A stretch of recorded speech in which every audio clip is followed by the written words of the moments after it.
নমস্কার সম্মানীয় দর্শক মণ্ডলী, সমস্ত সরকারি কর্মচারী, শিক্ষক শিক্ষিকাবৃন্দ। রাজ্য সরকার যে পে কমিশন ঘোষণা করেছে ভোটের আগে, আবার রাজ্য বাজেটে 4% ডিএ ঘোষণা করেছে, 18 থেকে 22% হচ্ছে।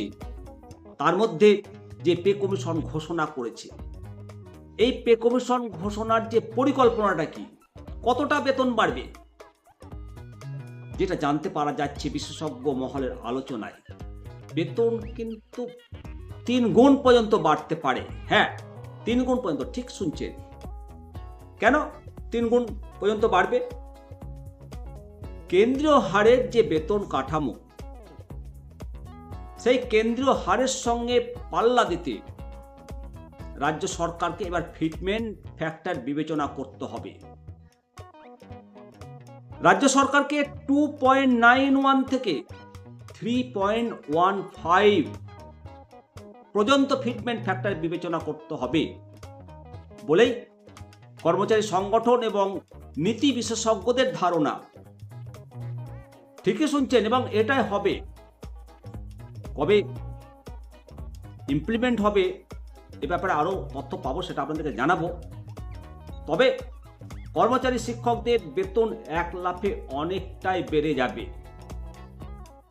নতুন ফিটমেন্ট ফ্যাক্টর কার্যকর হলে একজন সাধারণ কর্মীর যে বেসিক, সেই বেসিকটা 3 গুণ পর্যন্ত বেড়ে যাবে, এবং এটাকে 2.91 ফিটমেন্ট ফ্যাক্টরে নতুন বেসিক 52,380 টাকা, আর 3.15 ফিটমেন্ট ফ্যাক্টরে নতুন বেসিক 56,700 টাকা।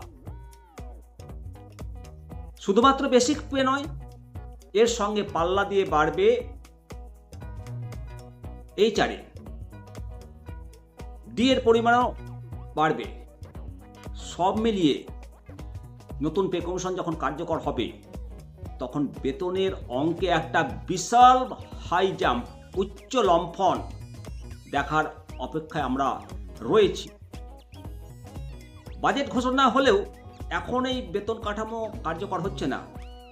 কেন্দ্র সরকার যে বাজেট ঘোষণা করেছে, সেই বাজেটেও কিন্তু অর্থমন্ত্রী কিছু বক্তব্য রাখেনি। তবে সম্প্রতি একটা পোর্টাল চালু করা হয়েছে সরকারি কর্মচারী এবং সমস্ত স্তরের কেন্দ্র সরকারি কর্মচারীদের মতামত দান করার জন্য সেই পোর্টাল চালু করা হয়েছে।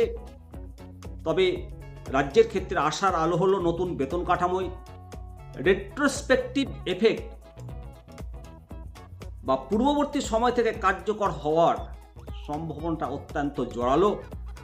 ভোটের আগে যে পে কমিশন ঘোষণা করেছে, এটা একটা উদ্দীপনার সঞ্চার করেছে, সঙ্গে কিন্তু ক্ষোভ রয়েছে।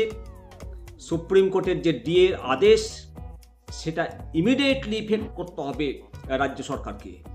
ইমিডিয়েটলি ইফেক্ট না করলে 10 লক্ষ সরকারি কর্মচারী সহ pension holder, family pension holder, তাদের পরিবারবর্গ মিলে 20 লক্ষ সরকারি কর্মচারীর মনে কিন্তু ব্যাপক ক্ষোভ সঞ্চার হবে, এবং সেই ক্ষোভ